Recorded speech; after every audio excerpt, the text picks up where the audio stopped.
Sa ulo ng mga balita, Pangulong Marcos Jr. nakabalik na sa bansa matapos ang 2-day working visit sa Estados Unidos.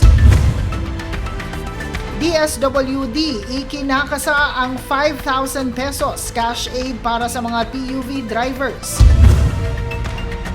Pamahalaan naghahanap ng alternative oil suppliers.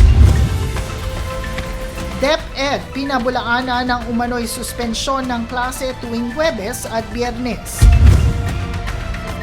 Hakbang kontra pagkalunod, ipinaalala ng DOH ngayong darating na bakasyon. Higit 6 million pesos na halaga ng droga nasabat sa mga iniwang parcel sa Pasay. Patas at pantay na balita, komprehensibong ulat para sa pulso ng masa. Ito ang News Force.